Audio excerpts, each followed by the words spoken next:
para hablar de qué es lo que pasa a partir de ahora y de qué posibilidades judiciales empiezan a abrirse o cuáles son, en definitiva, los matices que puede haber a partir de este momento en lo que resta de campaña.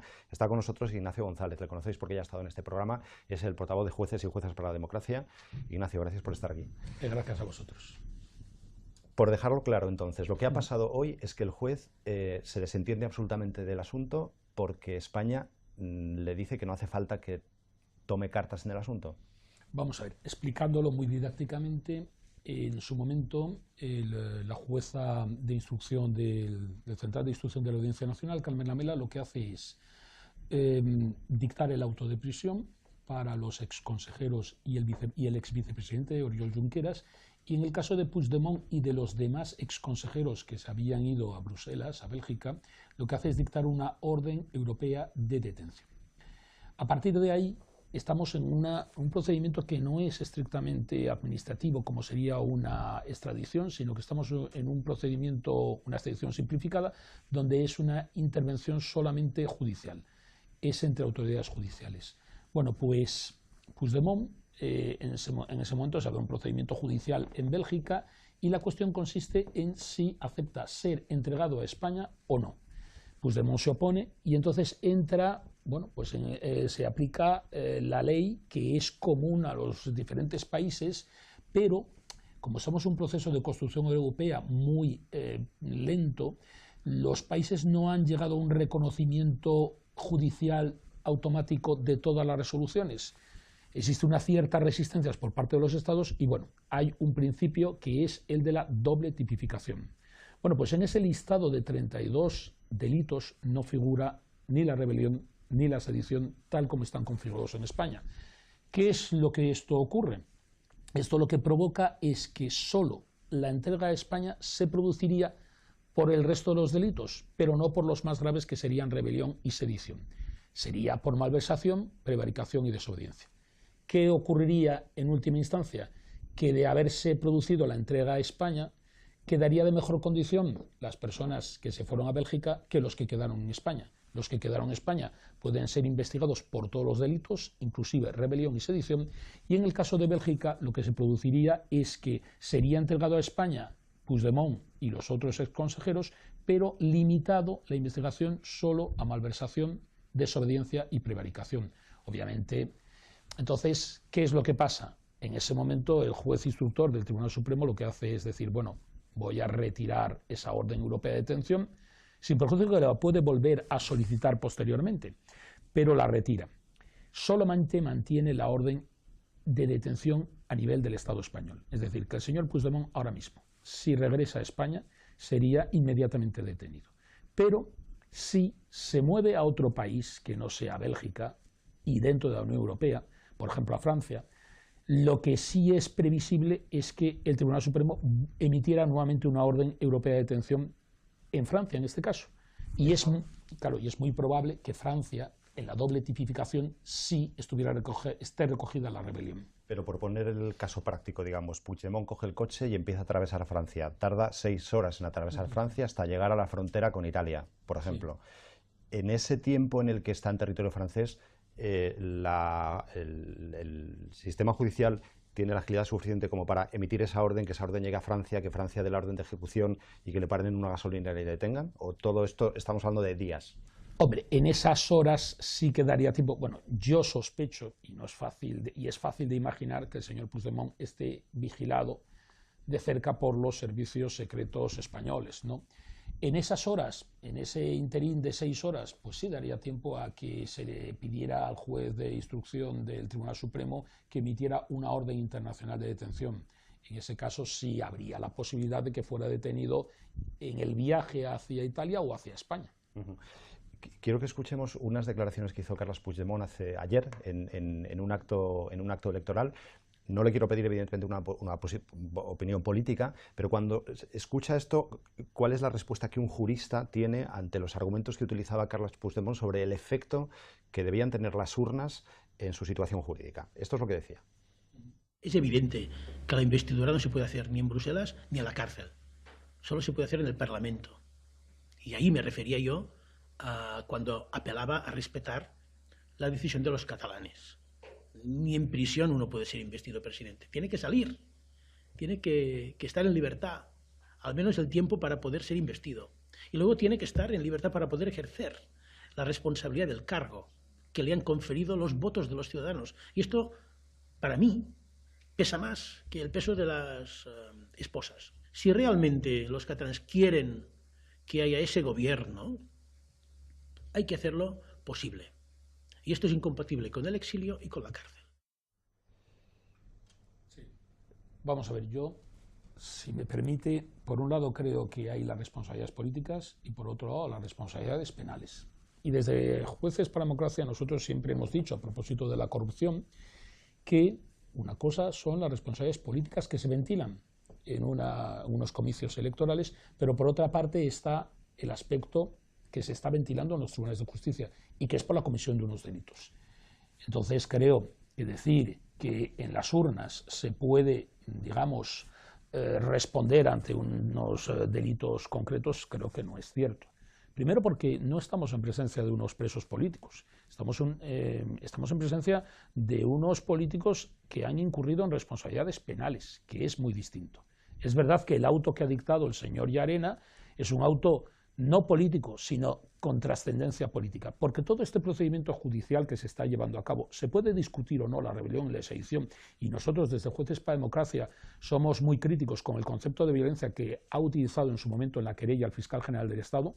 Se puede discutir todo eso, pero ahora mismo hay abierto un procedimiento judicial en el Tribunal Supremo con toda una serie de garantías. Y lo que sí es posible es, porque lo permite la propia ley española, la legislación electoral también en concreto, que presos preventivos puedan concurrir al proceso electoral. Incluso de obtener el escaño, pueden, bueno, creo que en el caso de la legislación catalana no requiere acudir presencialmente a recoger el acta de diputado, pero bueno, lo que sí sería factible es que una persona que se encuentre fugada o bien presa pueda acudir o ser investida presidente de la Generalitat.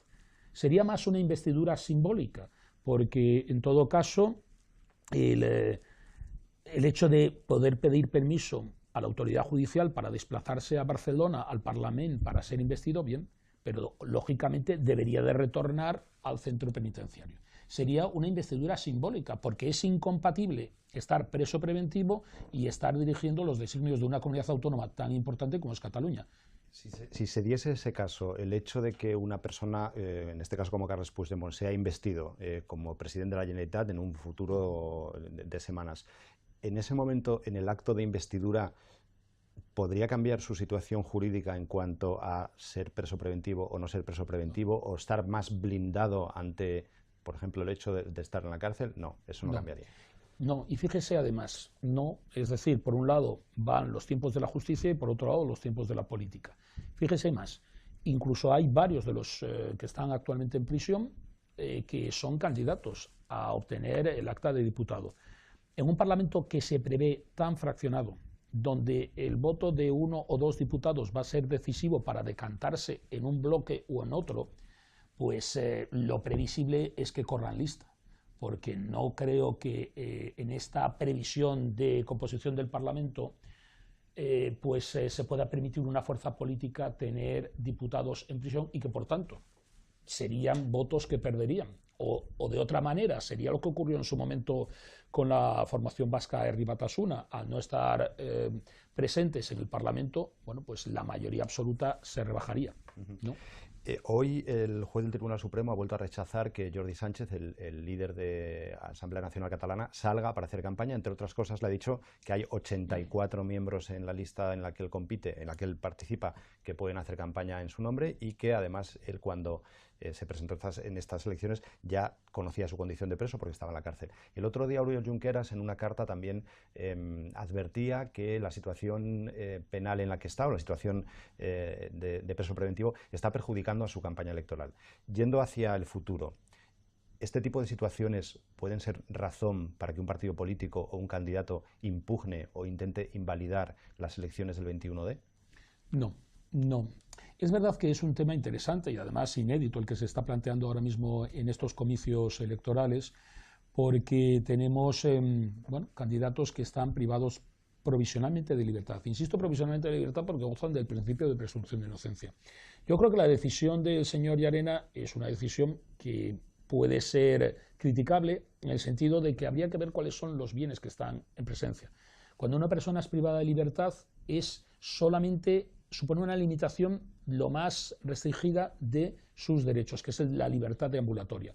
Ahora bien, hay otros derechos, como es la participación política, que es un derecho también fundamental, y concurrir en condiciones de igualdad con otros candidatos a unos comicios, ¿no?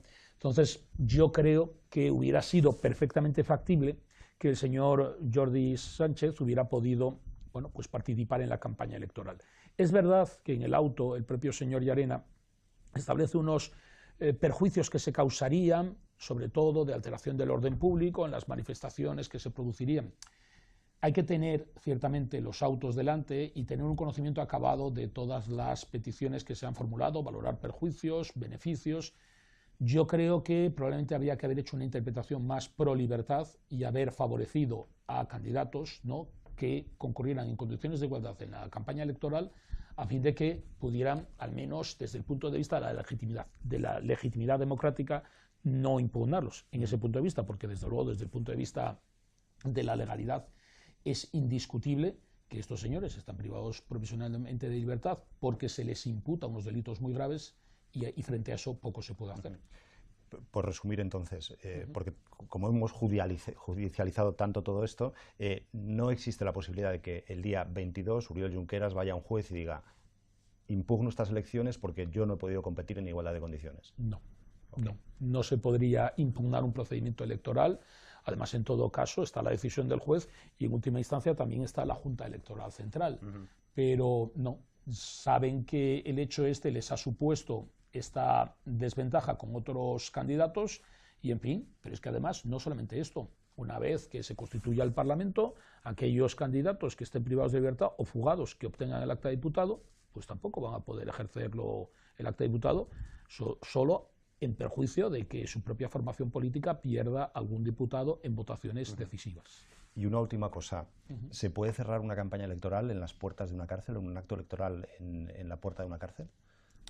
Pues sí, se puede perfectamente. Una cosa que los centros penitenciarios no tienen tampoco, bueno, hay unas razones de seguridad que es para el propio centro, pero fuera del centro no creo que haya ningún inconveniente en que evidentemente habrá una solicitud de autorización a la autoridad pertinente, supongo que será el delegado del gobierno de la Comunidad de Madrid en este caso, porque estamos hablando de un centro penitenciario aquí en Madrid.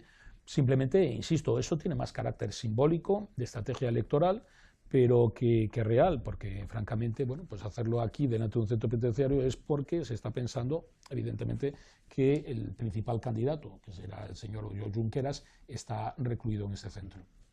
Qué campaña más rara, con cosas más extrañas, ¿verdad? Y tan difícil de entender y de explicar, y también para vosotros los juristas, por la cantidad de cosas inéditas que están pasando, ¿no? Pues sí, estamos en una situación insólita, estamos ante unas elecciones que han sido convocadas por el presidente del gobierno de España, con la aplicación del 155, todo este proceso electoral con el expresidente fugado, el exvicepresidente en prisión, en fin, es una situación totalmente insólita, probablemente dentro de unos años lo recordaremos como algo, bueno, pues en fin, anecdótico, cuando menos, ¿no? Cuando menos.